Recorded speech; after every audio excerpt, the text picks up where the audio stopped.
What's up, everyone, and welcome to the Mint City Soccer Show. And that was a pause because we're not in a good place right now as Charlotte FC fans, but that's okay. I'm one of your hosts, David Gussler, and I'm here with my good friend, Matt Swift. Matt, how are you? I'm good. It's good to be back with you guys and good to be done with this stupid road trip schedule. Yeah, it's not been a good quarter of the season, I guess, the way you could put it, or third, whatever you want to call it. But it's okay. We're here. We're not going to be negative the whole time, but we are going to talk through recent happenings for Charlotte FC and see how we're feeling. But we also have producer extraordinaire, occasional co-host, Corey Ensko. Corey, welcome back from Chicagoland, sir. Thank you. It was a wonderful trip, full of fun activities. And then some soccer happened, but otherwise it was a great trip. I'm really looking forward to seeing how you talk about recent happenings without being negative. I'll hang up and listen. Well, that's it. End of the episode, and I'm just joking. Just play. That's how we avoid the conversation. I'm just joking, but we'll dive into this. I mean, we've had a little bit of a rough stretch again as a Charlotte FC fan in 2025. It has been a very weird and peculiar season, Swift and Corey. So, let's just rip the Band-Aid off and look at this. The last time we had an episode, Corey, we were kind of, talking through, we dropped a little preview episode around Sporting Kansas City. Your score prediction was correct, Corey, just not in the direction that we thought it was going to be. A 2-1, a loss on the road against Sporting Kansas City. That's been a little while since we've had that game, so we're going to talk about that just very briefly, I guess, but then we'll talk through mostly the most recent match of Chicago Fire. So Swift, it's been a little while since you've been on here. The past 7 days, Charlotte's played 2 matches. Both of them have been a loss on the road where we desperately need points. Charlotte is now, technically speaking, again, trying not to be too negative here, but Charlotte is currently sitting in 10th in the East with 8 wins, 1 draw, 11 losses with 25 points. But the problem is New England and DC are right behind us with 24 and 18 points. And New England has 2 games in hand from that point of view. So realistically speaking, we are sitting in 11th. So desperately and needed. Chicago, I should say, Chicago and New York City FC also have a game in hand, who are in 8th and 9th above us. So that is, our 10th is a big old asterisk there. I did not even think about that there, Corey. But thanks for rubbing that salt in the wound there. You're welcome. That's correct. So Charlotte needed desperately to get points against Kansas City or Chicago or both, and unfortunately walk away with 0 points on the road. So Swift, how are you feeling right now? What's your vibe? What's your temperament as a Charlotte FC fan? Frustrated at many things. One just being the schedule in general. I'm hoping that the owner takes a look at what he did to this team over the past 2 months, and it's just not acceptable to put your team through this type of road schedule. The only other team that's been through this is Montreal. They started the season, I think, with 6 or 7 away games. They're dead last. And then we have this awful schedule, and here we are plummeting down towards the bottom. If you're serious about your sports team, you don't do this to them. We let go to soccer people, and I just don't think there's enough soccer people in the building to talk to the owner and tell him this is idiotic, and I don't want to see it anymore going forward. I appreciate the events and everything like that, and get, the Club World Cup is kind of a one-off thing and special, but there's just no excuse to play that many road games in this amount of time. But now that that's over, and now we're going to have a ton of home games, but we just have really put ourselves up against the wall, and we're going to have to fight our way out. But we've dropped some points that we absolutely should have won, and Casey is the perfect example. It is completely unacceptable to lose that game and have 2 of those goals in stoppage time. And that's on the players and that's on the coach. That has nothing to do with the owner or the rest of the front office staff. That's on the field stuff. So there's a chance to right this ship, but I mean, as you were saying, Corey, the The teams in front of us have a couple of games in hand. There's a team below us that have a couple of games in hand. It's just we're going to have to get our shovels out and dig out of this huge, massive hole that we put ourselves in.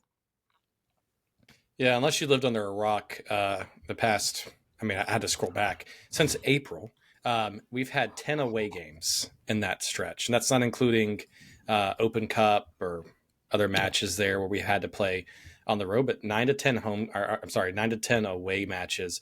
When the last time that we've had, I was trying to pull this up. We haven't had back-to-back home games in Bank of America Stadium since March of this year, where we had Cincinnati and San Jose back-to-back. Yep. So that's a rough situation. And yes, I agree with you, Swift. I think it's pretty ridiculous. I was pretty vocal last year about it, and somewhat this year. I try not to be as negative this year, but about our owner and the decision of non-soccer decisions being made, but whatever, it is what it is. Some of it is that, but also, point blank, and you kind of touched on it, part of this is also just on the players and the coaching, to be honest with you, from an execution perspective. Yes, you go on the road. Yes, you do have a tough road stretch. Going on the road on Kansas City after being off for 2.5 weeks and having 2 goals come in the final 6 minutes of stoppage, it is not because you've been on the road for weeks upon weeks. That's just mental lapses and execution. Yep. So while as much I would love to sit here and 100% blame David Tepper on a lot of things, part of it is also 100% on the players and coaches, right? Yeah, it's mental lapses. It's just not playing basic soccer and just fundamentals. We've seemed to have lost that. And, we've got 1 draw on the season. Every other team in MLS has at least 3, if not more. We're just dropping points all over the place. And just the amount of goals that have been scored on us is worrisome and truly pathetic. It is pathetic. Chicago has scored 7 goals on us this year in 2 games. We just had 5 goals scored on us the past 2 matches. We have 34 goals against so far this season. We're pretty much at the point we were all of last year. It's incredible, just the turnaround of how good defensively we were last year to what we are now. So I put that in our Discord, and I said, so, because I know there was a lot of back and forth, not on just our Discord, but just in general. Is it the finishing? Is it the defense? Is like, what is it, right? And I put in there, so, we also, so we scored 46 goals last year, and we're at the 32 goals this year mark already. So we're past the halfway mark of the season, and we're nearly almost at this. We're 15, 14 goals away from as many goals we scored the entire season last year. Yeah. So we averaged 1.35 goals a game last year, and that's with us scoring 9 goals in the last 3 games that kind of skew that for the year. And you just even just touched on it. The issue is the goals allowed this year. Yes. When you look at us on the table here, goals against, we have 34 goals already. I think, what was it, 40 goals last year? I'm quickly filibustering and pulling this up here. Yes, we had 37 goals last year scored against us, and we are already at 34 just at the halfway mark, right?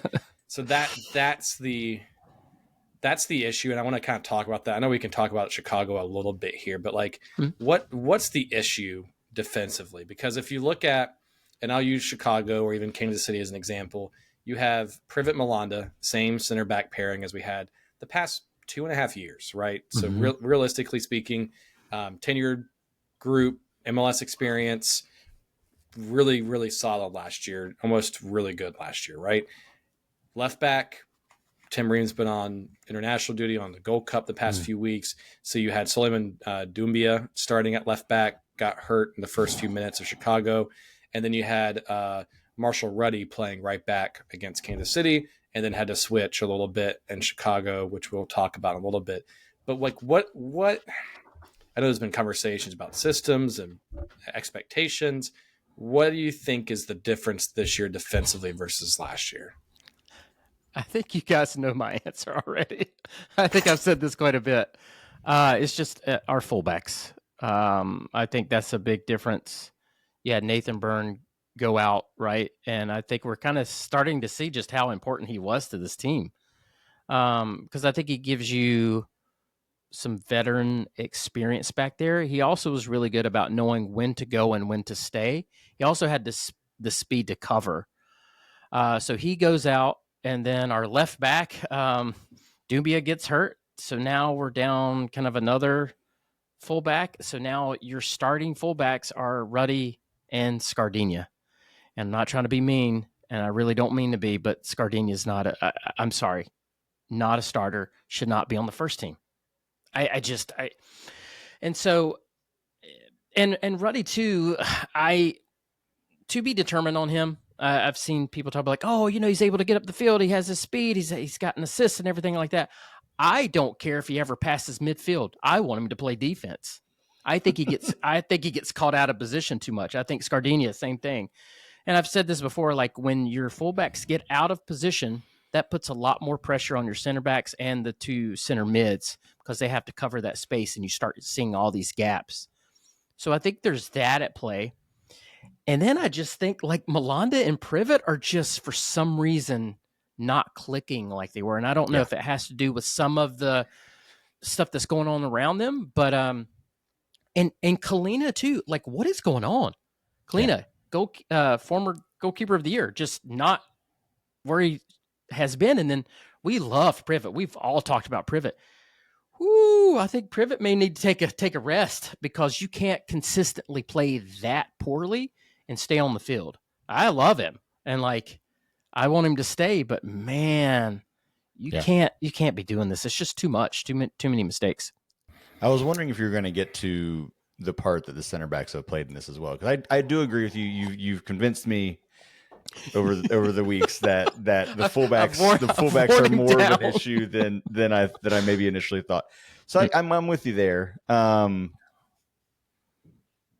I don't think Scardina has been that bad, but I do think he's not a starter, But anyway, the point is, but I think. Well, I was just going to add to that. I don't think it's fair to say he's not a star. I think he can develop into being a consistent or minutes potentially. That's why he's on the team. That is not a Scardina person. But all right, I like him personally.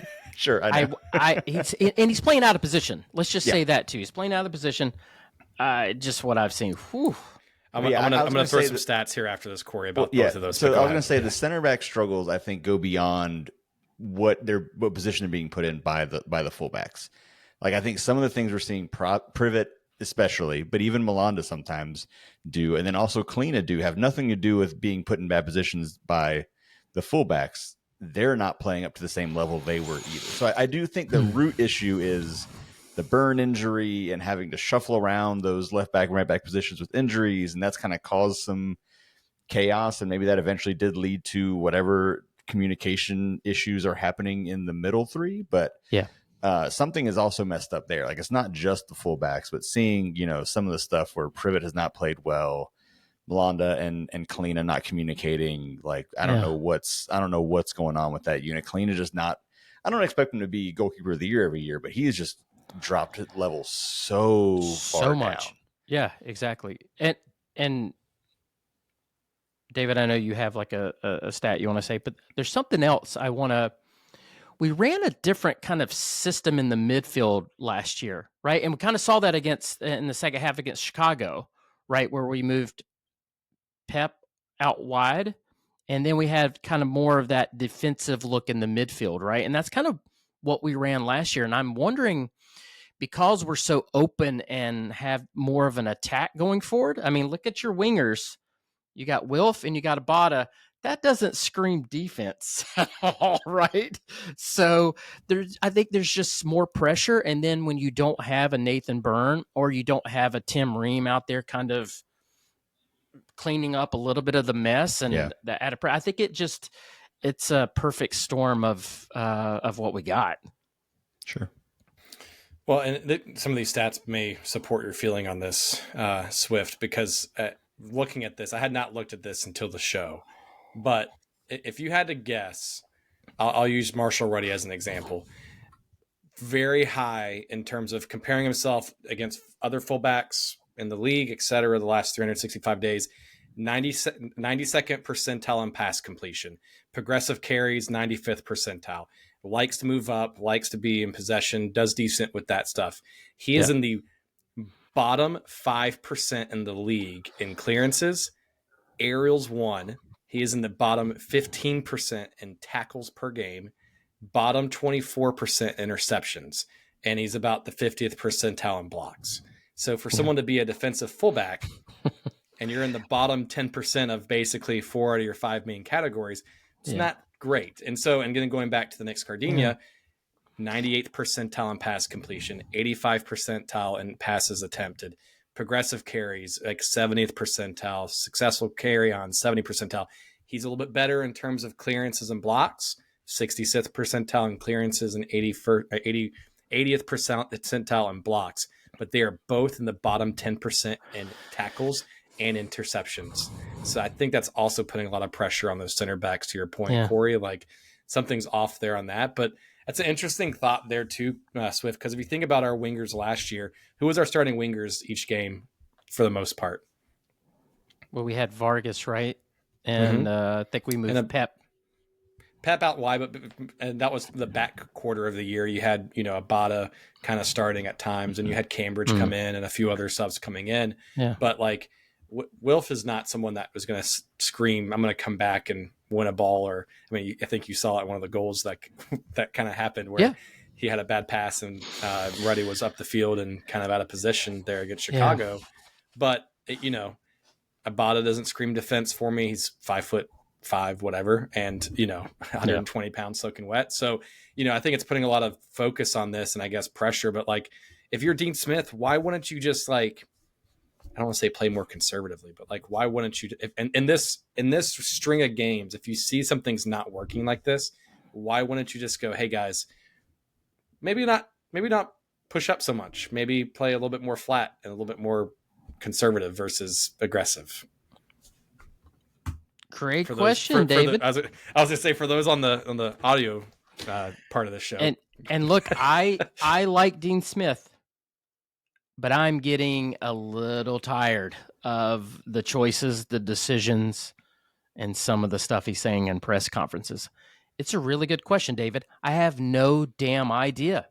I have no idea. I don't know what he's doing. I don't understand the tactics, and sometimes I don't understand the subs. And I tweeted this out during the Chicago match, and I was like, I can't wait for Dean Smith to tell everybody how bad the ref sucks and how we should have won this game, because that's literally what he says every single match. And we got a text message during the show from a friend of the show, Jose, who was covering the game for MLS, and kind of said, "Does Dean always blame the referees?" I'm over it. I'm over it. I said it in my tweet. I said, I'm over this bullshit. I'm tired of hearing it.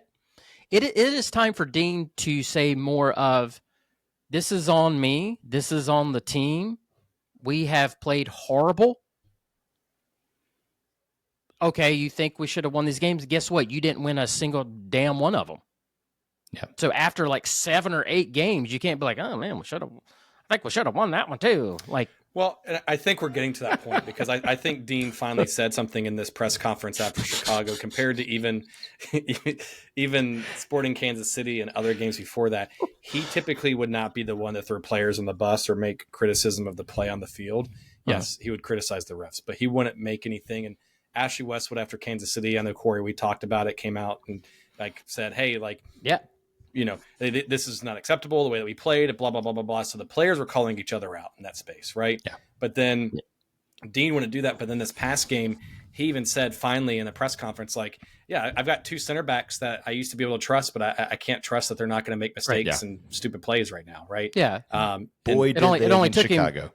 Yeah, it only took him 10 games to say, hey, maybe it's not the referees. Sometimes it is a ref. We've talked about this. I've had my go at refs, but I mean, Jesus Christ, dude, you've allowed 34. Your team has allowed 34 goals. Yeah. Something is wrong with your coaching or your players. It is not the referees. And I get that people, to go back to your original conceit of the question too, is like, I get people are frustrated with the finishing. I get that. And there's especially certain games where it's been extra frustrating. I think Kansas City is one of those. Like, you could have put that match away. Yeah. You had many opportunities. Some, like you pointed out, the Westwood tweet, that was clearly referencing, I think, Vargas, not making the right play in that breakaway where he has a guy wide open in the middle of the box and he tries to take the shot himself and just does not do anything with it. Like, you've got to put some of those away. That helps put games away. But overall, finishing is an issue. We're scoring a bunch of goals. The only problem is, because of the way we're defending, we have to score 3 or 4 or more goals a game to win. Like, this is, I'm a UNC football fan. This is how we play football as well. It's like, we're not going to stop nobody. We got to score 60 points to win a game, and that's not how you build a successful program. Like, that's just right. You can't do that. And that's what was so good about last year, is that we started with defense. Everything was built around defend and then take our opportunities when they come. That was how the whole team was built. And I think we should have added attacking pieces.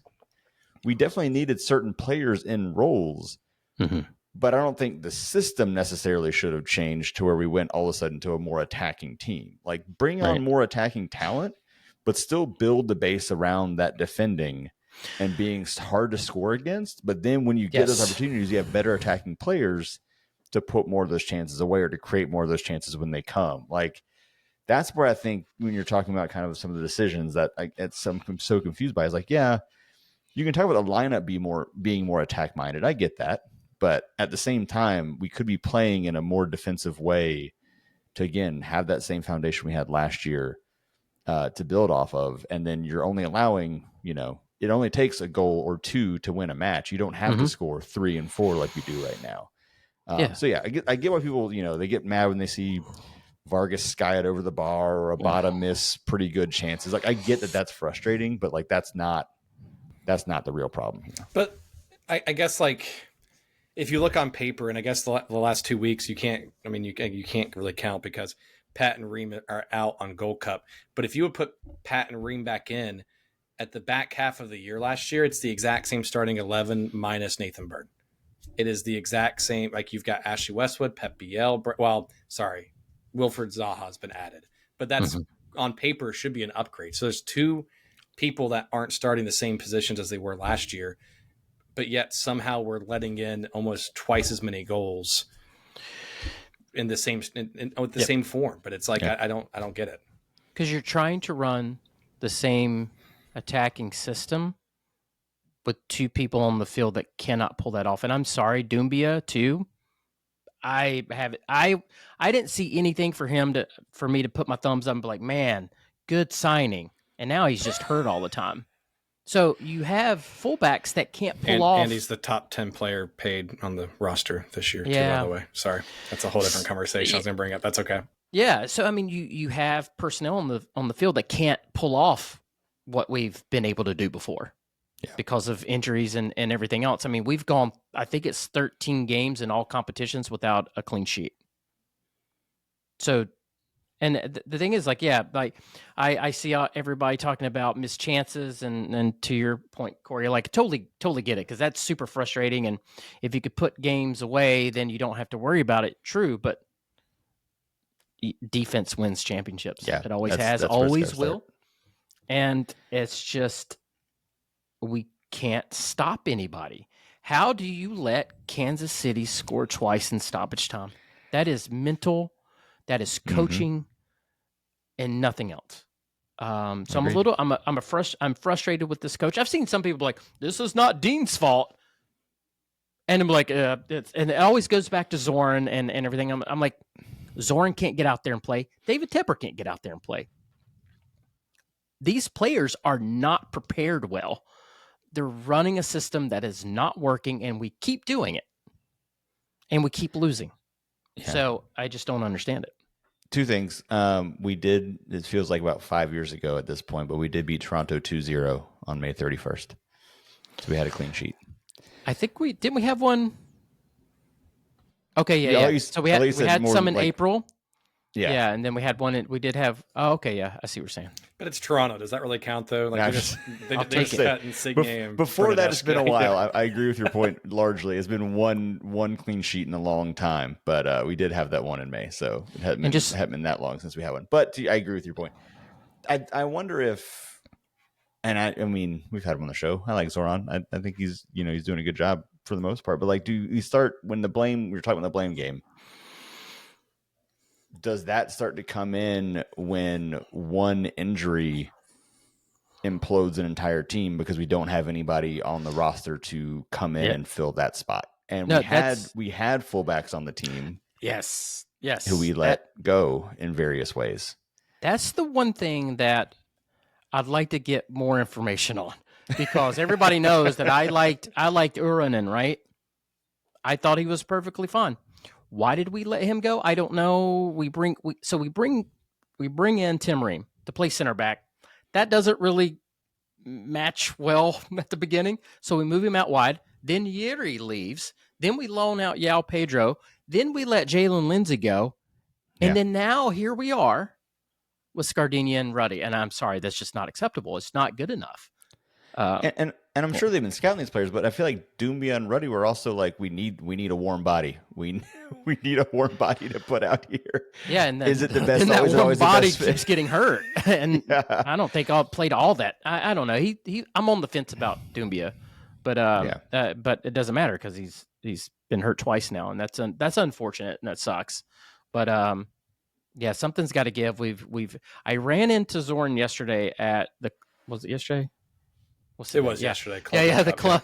Yeah. I was at the Club World Cup and ran into him outside the stadium, and we were just kind of talking about different things, and he was frustrated about the schedule, I think, sure, and also too the fullbacks and the defense, and I you could see it's really working on him. He's really frustrated, and I think he wants to change this stuff. So I'm looking for something, and I think this will be a big test for Zoran, and he's got to figure this out, because eventually the blame does have to be on him. He has to take responsibility, and that's responsibility to the coach too.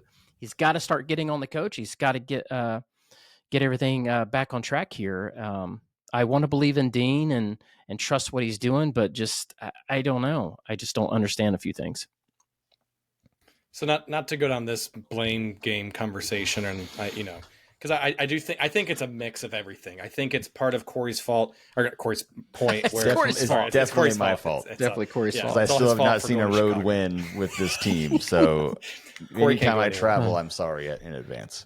So note to self: if Corey says he's going to a game, do not go to the same game that Corey's going to. But sorry. So Corey's point too. I do think part of it is roster construction, which I'm going to come back to a little bit, and then I also think part of it is player execution, preparedness, point blank. It is frankly on them, and then it's the other part of it's Dean. So it's like a three-way, like which comes first, the chicken or the egg kind of a situation here. But I do want to call this out, and this is not the say all be all, but MLS player salaries came out as of May 23rd. They released this. Players Association does this every year, but I just want to read who our top 11 paid players are in terms of base salary on our roster. And I want you to look at how many of those are bona fide full-time starters and then bona fide contributors to this roster. Okay. Wilfred Zaha's number 1. Lila Bada's number 2. Pep Biel's number 3. Tim Ream is number 4. Adilson Malanda is number 5. Eric Williamson's number 6. Kalina's number 7. Ashley Westwood's 8. Kerwin Vargas 9. Suleiman Doumbia 10. Bill Tuoluma 11, and Nathan Byrne 12, and then it gets into Petrovic at 13. So if you're just looking at starting 11, how many of those top 10 or 11 players would you say are guaranteed bona fide starters that contribute on a consistent basis? I was trying to count. I would start with who actually plays 90 minutes a game.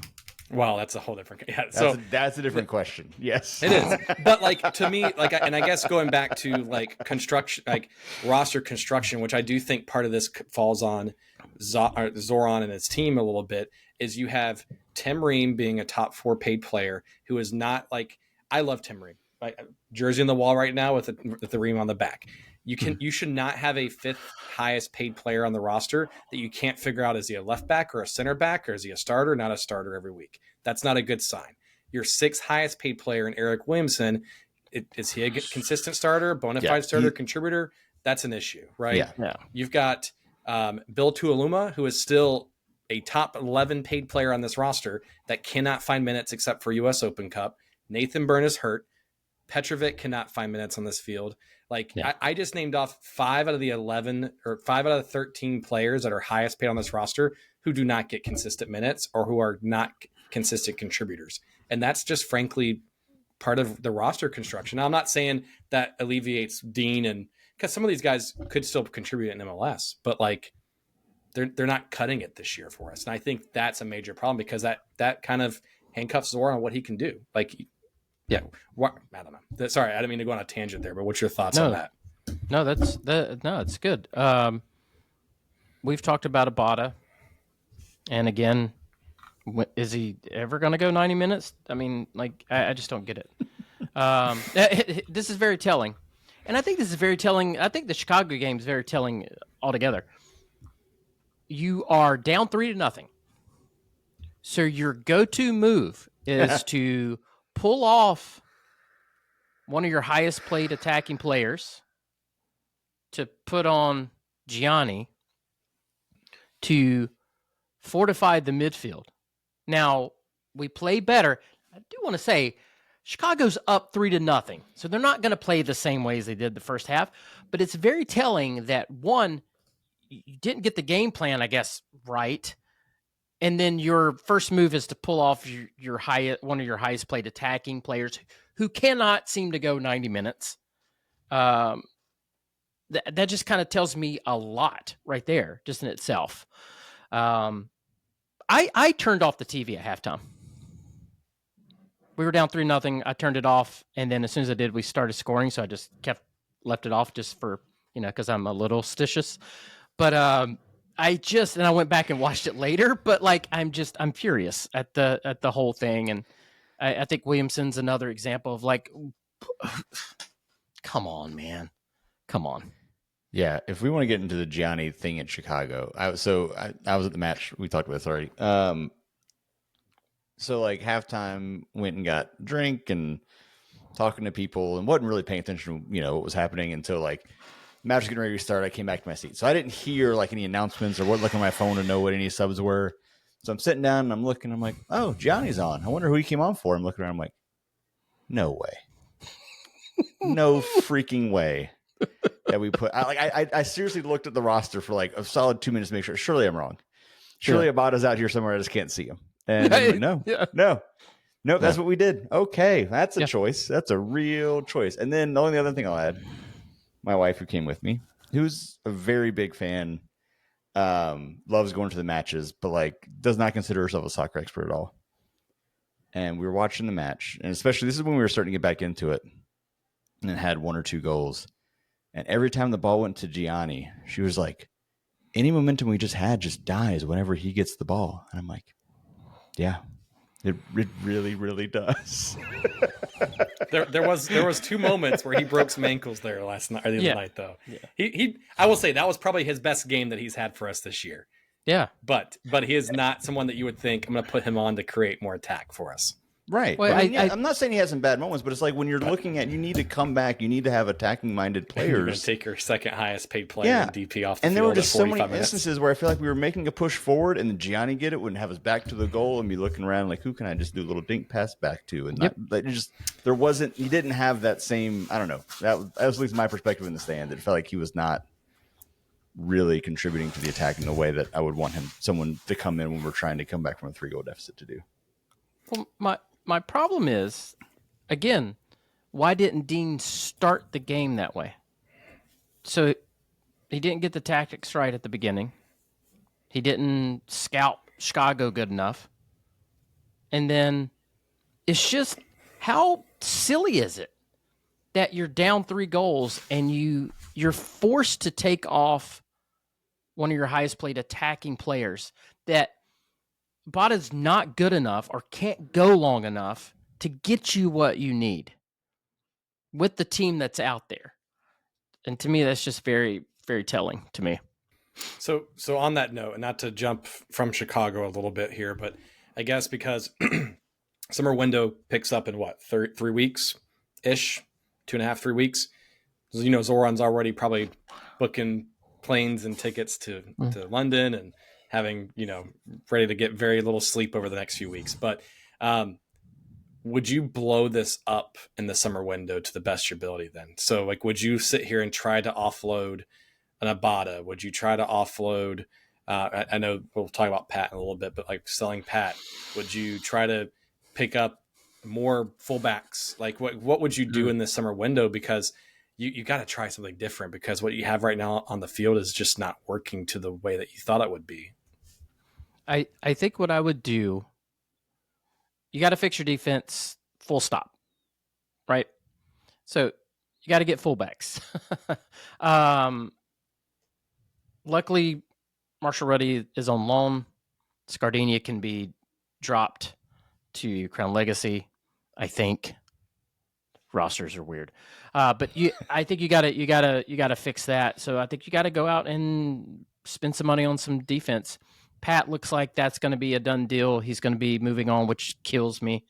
I love Pat to death, but he's going to get paid, and the team's going to get paid. So you got to go get another striker. So striker, fullbacks, we keep scoring goals. Yeah. Toklamati keeps scoring. Shit. Like, I'm good. I'm good with Wilf. I think Pep's great. Bada can give you 60 minutes here and there.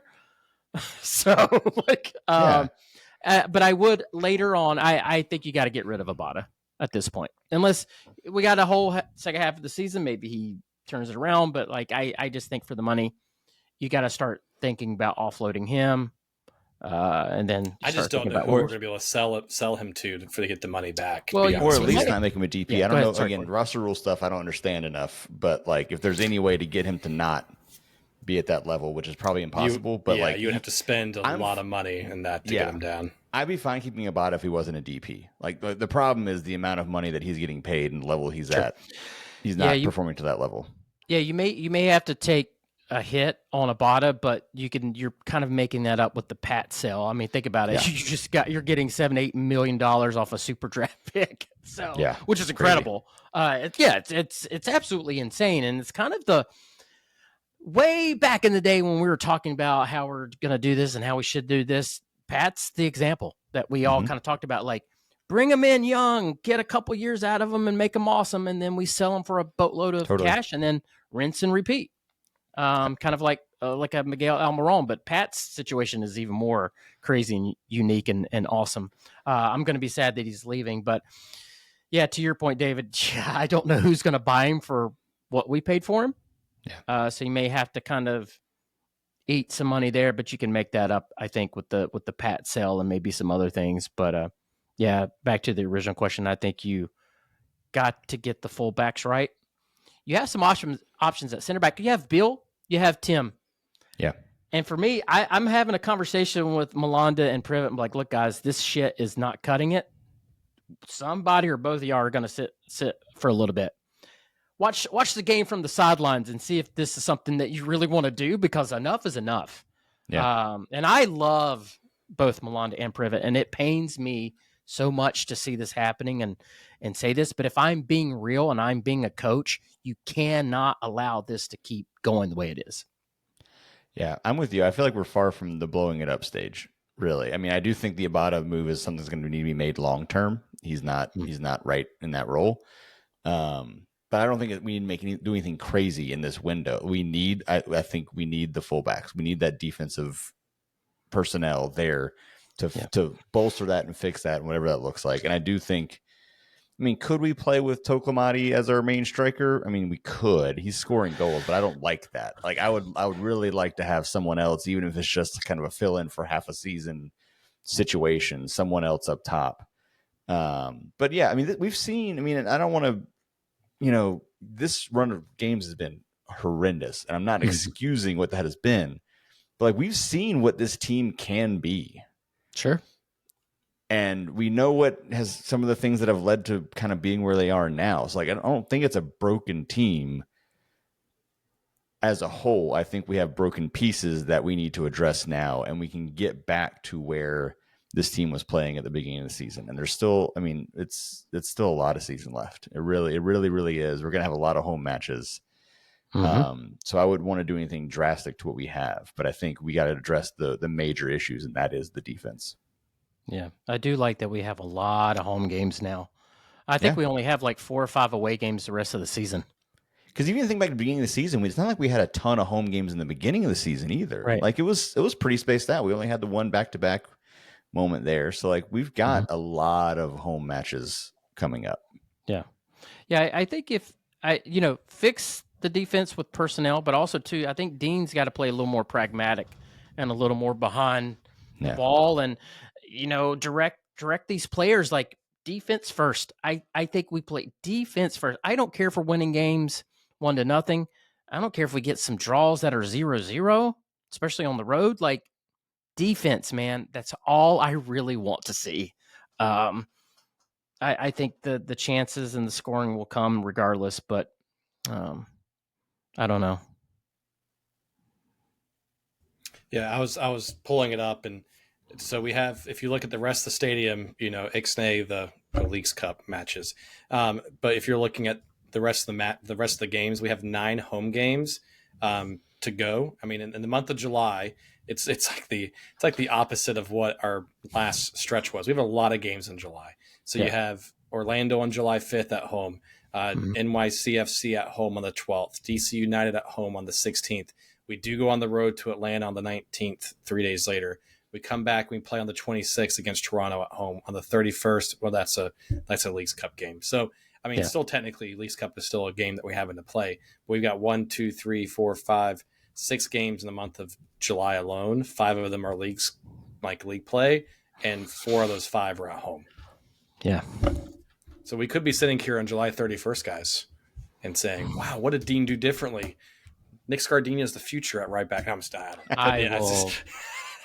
Ooh, that's some crazy shit would have to happen. That's mean for you to say. I'm sorry. I didn't mean that in a poor way. I'm just saying because I will say that's the beauty of being a soccer fan in MLS is that like you can go through these stretches and go from hot to cold, and like yes, we're in a very rough stretch. We've had a very rough 2 months as a team, but like imagine if we could get 3, 6, 9, 12, 15 points in the month of July alone. How much of a better situation could we be? Now, do I think we're going to do that? I don't know. It's a very tough. We got a very tough Orlando game, which I know we'll talk about on a different episode. But NYCFC's right there with us. DC United, historically, we've not done well against. Toronto, at least, we have at home. So it's a rough, still a tough stretch there. But it'd be great. I mean, you could be sitting now all of a sudden in the middle of the playoff picture again if you win all these games. Yeah. No, I mean, it's your same point. Like the season's far from over. Like I really truly do think that. And again, we've seen this team have really strong runs of form in the past, and we know it's possible. There's definitely still some things that are need to be addressed. But maybe a little stretch at home here will help fix some of those things, and then we're in the playoff picture. I mean, it's still right there. This is not a lost season or anything like that I've seen people kind of throw around. Like I don't think it's a lost season, but there's a lot of there yet. Like Matt said, like there's a lot of work to do. Yeah. It's not lost yet. That's a good way to put it. Yeah, Dave. Like it could be, it very well could be, but it's not yet because there's still a lot of work that can be done and get us into the playoffs. And once we're in the playoffs, like. Anything goes. That's exactly what I was about to bring up. I look at Atlanta United last year. Yeah. First half of the season, they were everybody had written them off. They're done, dusted. They had to fire a coach. Like they were gone. Bottom of the kind of like where they are right now. Then all of a sudden, they just caught fire, and then worked the way up the table, got into the playoffs, and then got into the second round of the playoffs. So. Anything can happen, and the best time to peak is when exactly how we did last year. David, you mentioned earlier, how many goals we scored last year at the end? Like 9, right? Something like that? 9 in the last 3 games, yeah. Yeah, so, I mean, MLS is crazy, dude. But Yeah. I do think we've really put ourselves up against it, and this won't be easy. And I still think, I think we're gonna struggle to get into the higher, I guess, positions. Yeah. Playoffs, I think we're good just because so many teams get in. Um, and then at the end of the season, if we'll see how deep of a playoff run we make, and we can then determine if it was a failure or not. Um, but I think we all had high hopes. We did so well last year, and then we got some improvements, and then we've kind of regressed. Yeah. So I think everybody's kind of like down the dumps. I know I am very frustrated. Especially the Sporting KC match really kind of just did it in for me. I'm like, I'm done. This is bullshit. So, Yeah. but trying to look ahead. There's lots of positives, and you can always fix stuff and right the ship. So I just want to make sure I'm clear on this, Swift. What you just said, though, is we need to fire Dean Smith, promote Christian Fuchs to assistant coach, catch on fire at the back half of the year, play Inter Miami at Inter Miami because, whatever, and have a 40-year-old Brad Guzan in goal for us to make the playoffs. Is that what you're telling me? Yes. Okay, good. Just making sure we're on the same page here. So make sure everyone clips that for the social media stuff and make sure everyone knows that that's how Matt Swift feels. So, so anything else from a Chicago perspective, Corey, and then not Corey, Swift, and I'll come back to you, Corey, about your Chicagoland experience. But Swift, anything else you want to talk about in terms of Chicago that really stood out to you? Because I know we didn't dive into too much detail on it, but we did talk a little bit about it. So what else, anything else in your mind for it? Nothing else. I think we've kind of covered just some of the mental lapses. And just sometimes you got to foul a guy if they're on a run with the ball. How much of a difference to the game would that have been if Zaha just fouled the guy or Privet just stopped that play? Like, what a difference that game would have been. I mean, damn. Sometimes if you're going to grab a guy, tackle him. If you got to, if you're going to foul, don't half-ass foul somebody. Like, stop a play, take a card like that instead of getting in a ref's face and yelling and pointing fingers and shit like that. So, we're going to miss Zaha this next match, which I'm a little frustrated with him about all that. But if you're going to foul a dude, if you're going to get a card, do it saving a play, not running your mouth and doing other things. I agree. Second half, I thought we played much better. But again, to your point, you said Chicago's not going to come out playing aggressive in that second half. But we did play much. I really liked the link-up play between, Pep Biel and Zaha and Pep Biel with Tokomati, et cetera. Like, Pep Biel continues to be the MVP of the team this season. Yeah. And we'll talk about some player moves because I want to talk about Pat. I want to talk about Pep here in a minute. But Corey, did you go enjoy Chicago's best Italian beef? Did you go to the Bear? Did you try some Chicagoland hot dogs? How was your experience up there? I had a great time.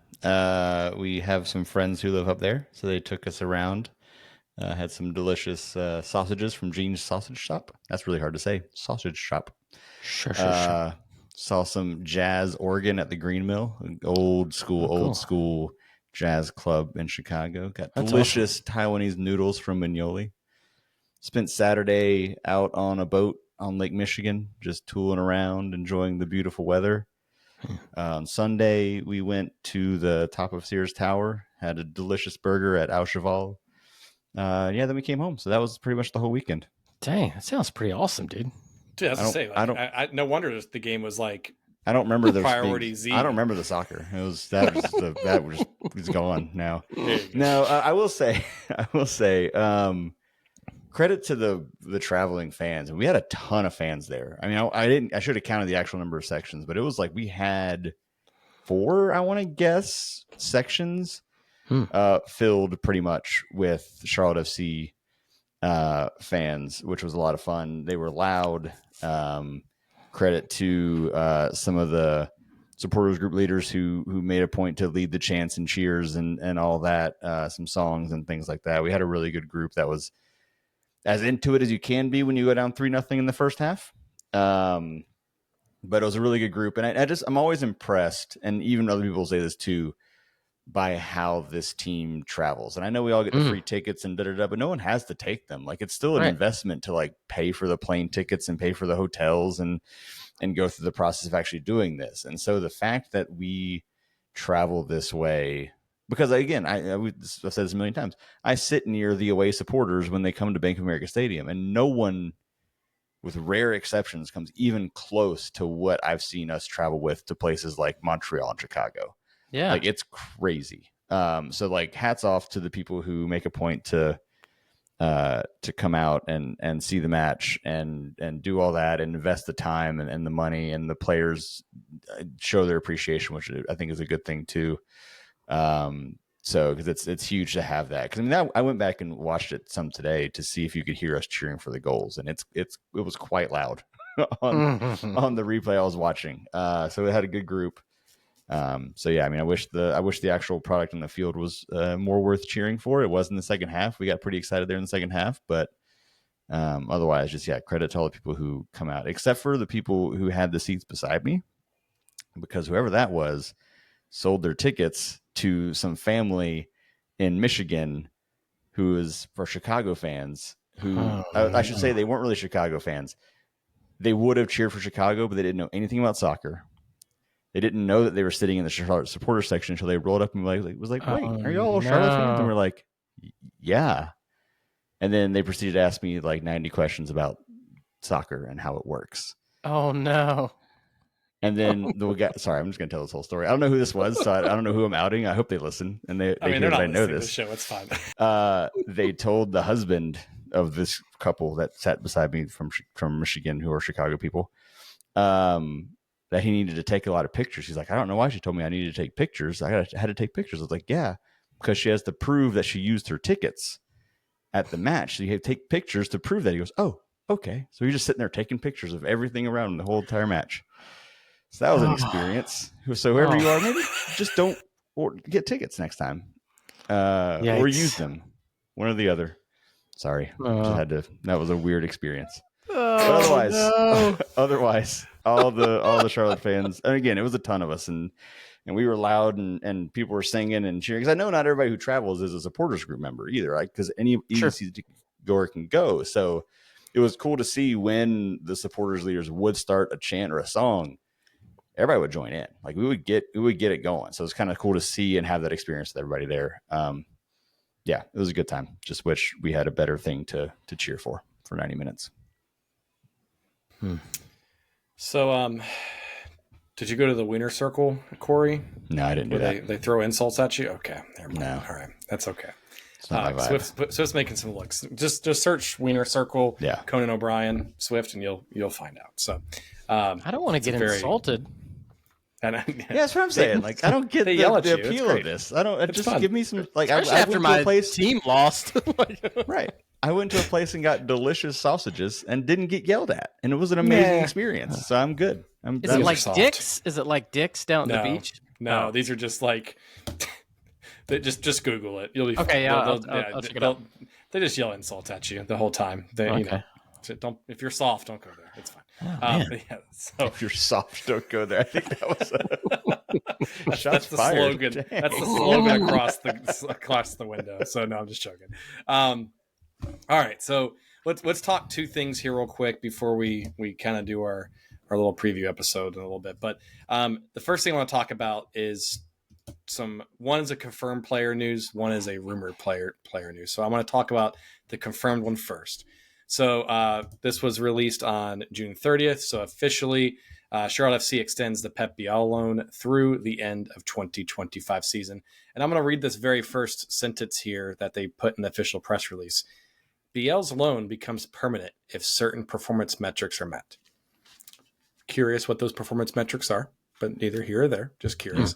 But obviously the team announced that they're extending the loan of Pep Biel from Olympiacos FC through the end of the season with a purchase option if certain metrics are met. Zoran says, quote, Pep has become a key piece of the club since returning for a second stint in Charlotte.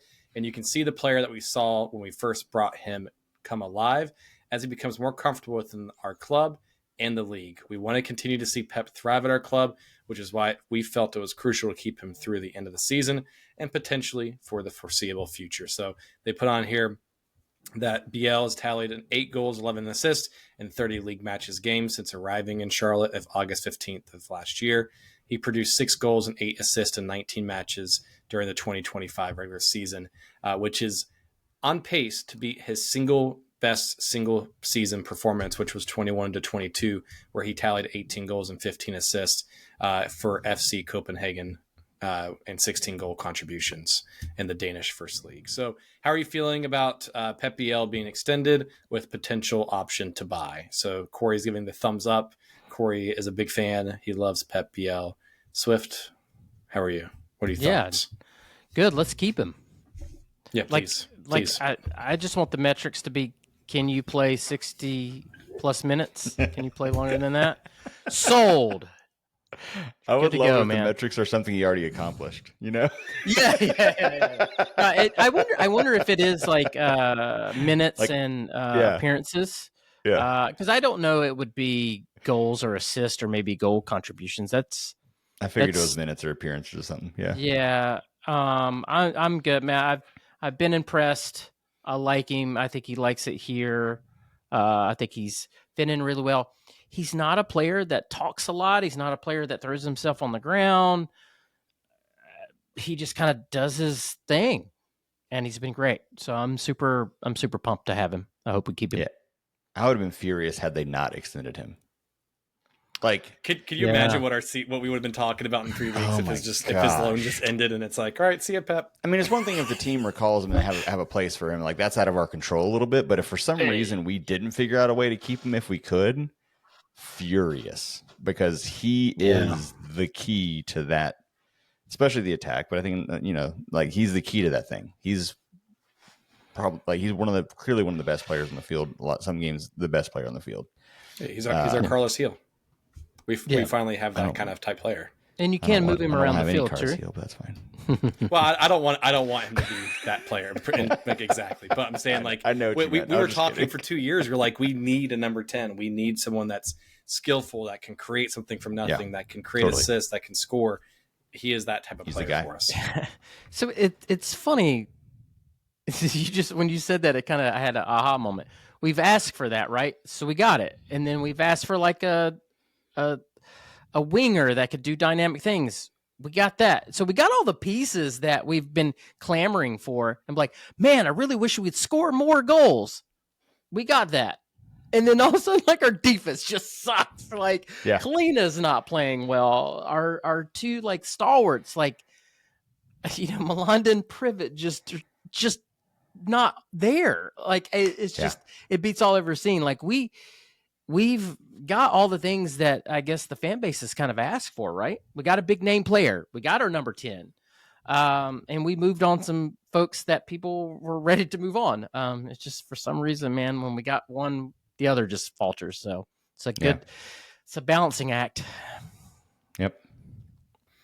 So then let's, we talked about this on the special episode, on the preview episode a little bit, Corey, because it kind of was leaked that night. But let's talk a little bit about Swiss perspective here and the impact here. But I'm gonna quote the Tom Bogert tweet, because unless you lived under a rock for the past 7 days, Patrick Agyemang has been linked to multiple clubs about being sold either to Kek, which is the Belgian league, or Derby County, or Ipswich Town, which is in Championship within English Championship League. So the most recent update from Tom Bogert, and this was on June 27th, says Patrick Agyemang, Derby County offer is in the region of $8 million plus add-ons, but no deal is agreed upon yet. Derby County is confident and has requested to book a medical, but Charlotte said no. Charlotte is in negotiations with other clubs too, but Patrick wants Derby. He says, quote, one to watch this week, as Corey is doing the money sign fingers, as you can hear the ASMR or whatever kind of noise here. But Corey, I know we talked about this a little bit last time, but Swift, what's your thoughts before me and Corey chime in? Because I know you haven't got a chance to talk about this deal, this potential deal. I wonder if they said no, hoping that Patrick will score a couple more times in the Gold Cup and be like, give us more money. 100%. I wonder if like that's kind of like what they're doing. Like, strike when the iron's hot, right? Yeah. And hopefully Pat continues to do well. And maybe there is a little bit of like, that this happens to us on the flip side, right?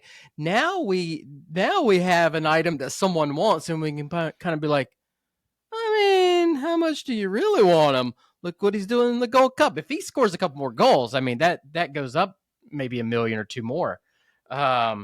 And then with the add-ons too, that's great. I mean, I hate to talk about him in dollars and cents, but this is really good business. Again, Yes. super draft pick that no one expected to do what he's done. Pat has absolutely killed it. I hate it personally. Pat's a great guy. I wish we had a full season with him.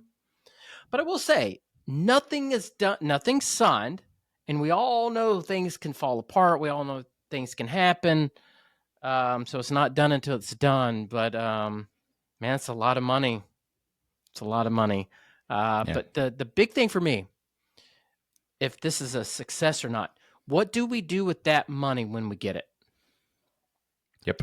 That's going to be like, okay, this was excellent business, or you squandered this opportunity. So it's going to be very telling, and for me, and a good test for this front office to see if this still goes through. Now what happens? What do you get with the resource? Totally agree on all fronts. I think the only thing I've seen that I really don't like, and I don't know, I mean, this is just things I've seen floating around, and y'all might know better and tell me this is what will happen, is the kind of things I've seen go around where it's like, will Patrick even come back and play for Charlotte at this point? Like, by the time the Gold Cup finishes, will he already be gone somewhere?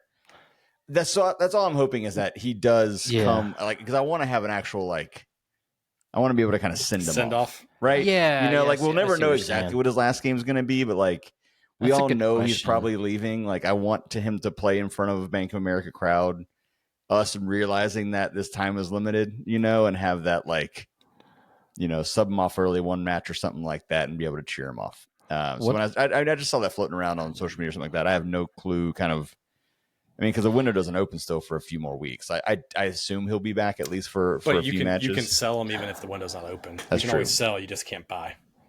So we'll see what happens. But again, that's my only real thing, because I'm happy for him. He deserves it. I'm happy for us, because not just for dollars and cents, but it shows what we can build within this organization. Mm-hmm. That kind of player. I hope for his sake that it doesn't fall through. And then, the main thing I want is to be able to kind of like see him play in front of the home crowd one or two more times before he goes off to Europe. Yeah. So it looks like I'm kind of looking at the Gold Cup schedule.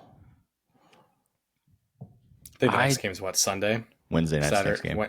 Wednesday? Oh, is it? There's a game tomorrow, isn't there? Yeah, tomorrow. Right. Yeah, tomorrow's Wednesday. Oh, yeah, that's right. That's right. Today, when you're listening, tomorrow while we're recording, the next Gold Cup match is Wednesday. I think the final is the 6th, right? That's what I was thinking. I think Sunday is the final. You're right. Yeah, and so my thing is, I don't know, Corey. I don't know if we're gonna get that, because if I'm the person that's buying Patrick, I'm like, Gold Cup, he's done. He's not playing. I mean, because you've got an investment here. But like, no, he's not playing. He can be on the bench, whatever. But like, yeah. And then if you're Charlotte FC, like, it'd be nice to play him, but if he gets injured, then all bets are off. I would love to keep him, but I guess to keep him, you would have to, pay him a ton of money and make him a DP. No. It's just I don't know. No, I'm good with the sale. Again, I don't know how this works well enough, but yeah, I just would love there to be some way to kind of give him a final send-off salute. I don't know if that's in the cards or not. That just because, we knew that there was a chance that he would get sold, but I don't think it was as solid before Gold Cup stuff started. So now it's like, this has all happened since he's been gone. Yeah. And I don't know. I'm the sentimental type when it comes to sports. So I like when and you have that, you you sub off the player before the game's over for the last time, so everybody can kind of stand up and do the ovation kind of deal. Like that's Yeah, I we like haven't that had moment. that. We haven't had Yeah. that yet as a franchise, right? We haven't had a player that, usually when we deal someone on, we're like, whoo, okay, thank goodness. Like, which is horrible to say. But we really hadn't had that moment yet. And I mean, we're a young franchise, so but this could be a moment. Maybe we could, maybe even if he's not playing, maybe there could be an event or something Right. like that. I don't know. And I hope that we are the type of organization that will start doing that and not just like, well, okay, yeah, see ya. Yeah, I know his time with us was very short, but I don't know. He's one of those players that I feel has made a huge impact around the organization and with Yeah. the fans. Yeah, and he went through the whole system did too. the whole thing. Yeah. So I don't know. I just hope they do something for him. Yeah. So we talked about this on Soccer and Coffee on Saturday morning a little bit, but if you're and this goes back to your point a little bit on this, both Corey and Swift, Darby County's first league game is August 9th. Yeah. So they have some preseason games in July. So if you're Darby County, you're gonna want your player there to get acclimated and then be ready to go in August. It's like 5 weeks, right? Yeah. Basically. So to me speaking, like I'm sure Zoran and the club is playing a little bit of hardball here, hoping for a big performance on Gold Cup just to kind of make that price tag go up even more a little bit. But I unfortunately think this is just me speculating. I don't think we see Pat in a Charlotte jersey again. Unfortunately, I know. It's my assumption and my worry, but I hope we're wrong somehow. I do too. I would love to be able to see him in a kit one more time, but yeah, sucks. I don't think he'll play. I mean, he could at least dress. Yeah, that's fine. That'd be cool. Yeah.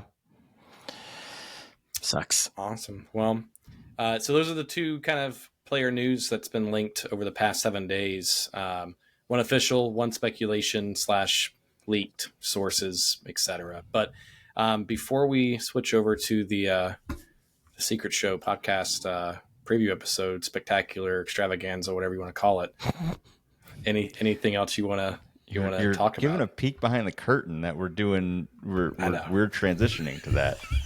Yeah, I didn't get to do the super secret show last time. Well, I was also gonna say we could pretend like we did these at different sessions, but David's Should just we like, we're quit? just Should all we doing quit? it at once.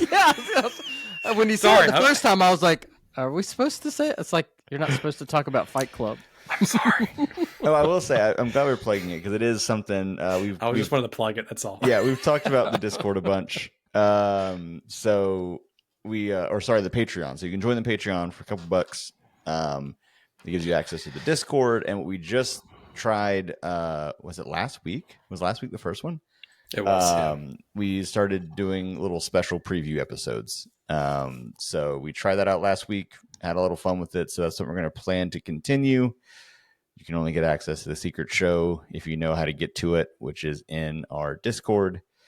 So definitely check us out on Patreon. If you're a paid member on Patreon, you will get access to the Discord, and it has all this stuff in there about how to get to the Secret Show. So if you're not already a member and you're interested in some preview, because usually on the show we recap. We do a lot of recapping. So we don't really do a whole lot of previewing other than maybe Soccer and Coffee. So this is kind of a chance for us to start doing some more preview, shorter episodes, kind of something you can listen to, on the way to the match, something like that to get you ready for match day. Talk about Soccer and Coffee too. We haven't really promoted that much.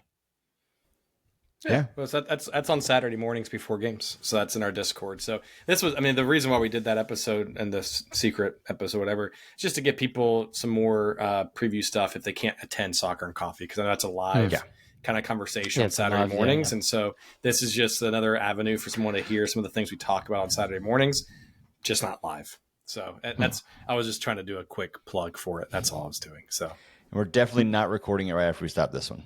Definitely not. No, absolutely not. So, well, awesome, everybody. Well, on that news, have a great rest of the week, and hopefully we get 3 points against Orlando this weekend.